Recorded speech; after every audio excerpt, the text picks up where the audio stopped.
Olá pessoal, tudo bem? Meu nome é Danilo e no vídeo de hoje eu vou falar sobre tributação de aluguel.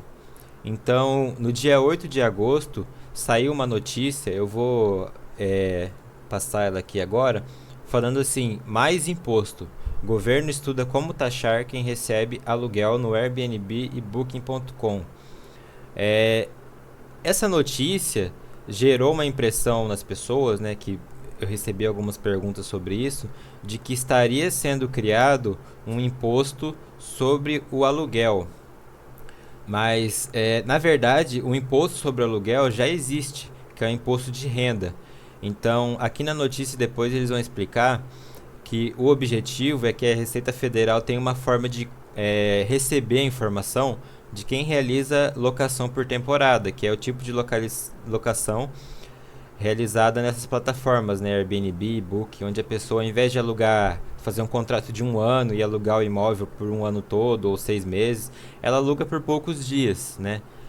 E o que parece é que há pessoas que trabalham com esse tipo de aluguel e que não estão declarando o imposto de renda corretamente, informando o recebimento desses aluguéis no imposto de renda. Então não está sendo criado um novo imposto, na verdade esse imposto já existe e o que eles estão buscando fazer é ter uma forma de controlar isso, né?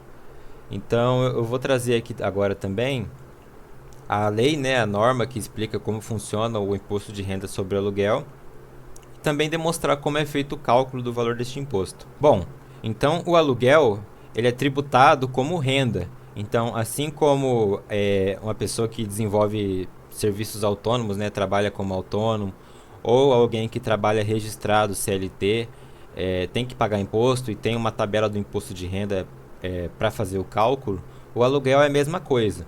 Então, o aluguel, quando é recebido é, de pessoa física, ou seja, eu sou uma pessoa física e alugo para outra pessoa física, eu estou sujeito ao recolhimento mensal obrigatório pelo Carnê-Leão.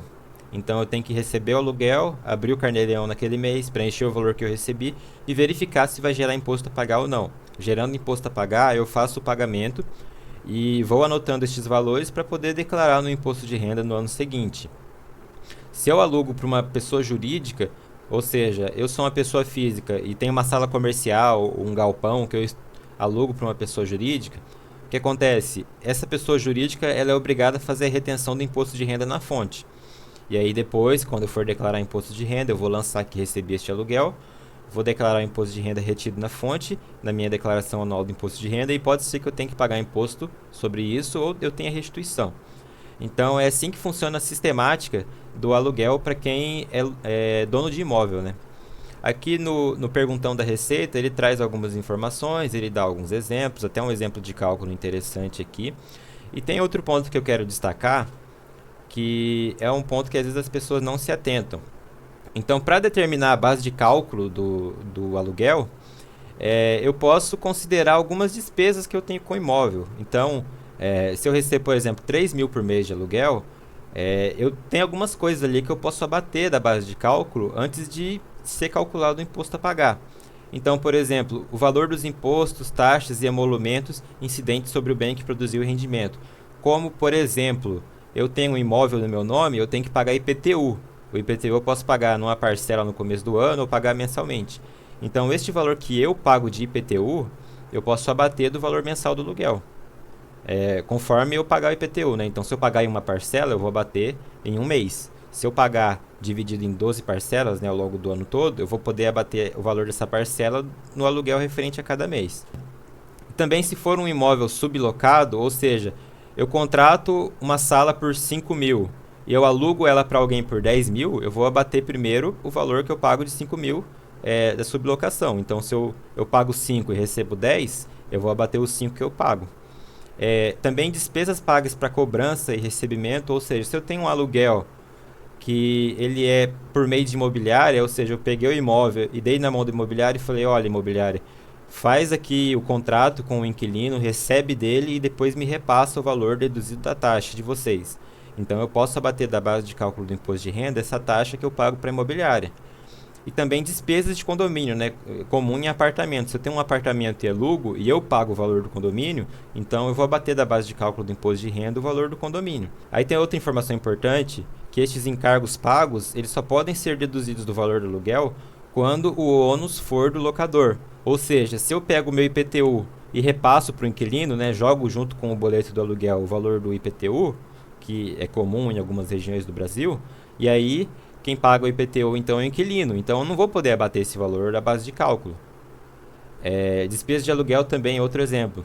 E bom, se eu receber algum valor extra referente a juros de mora e atualização monetária, este valor também é tributado. Então, se eu tenho a receber R$ 3.000 e o inquilino atrasa 10 dias e me paga 3.050, então o valor tributado vai ser de 3.050, porque estes ganhos também de correção monetária fazem parte da base de cálculo do imposto de renda.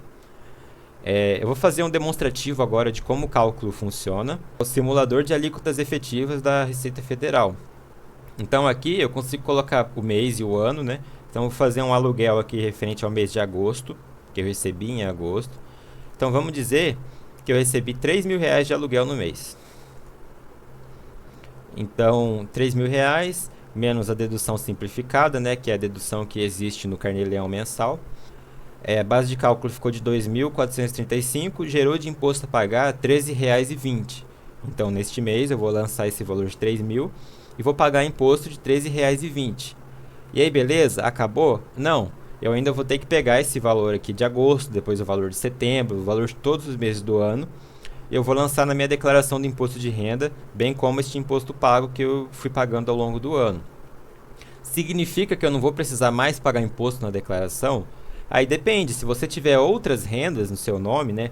Então, se eu tenho um aluguel e também trabalho registrado, ou sou autônomo, enfim, toda essa renda vai ser somada na declaração e vai ser calculado um novo valor de imposto a pagar.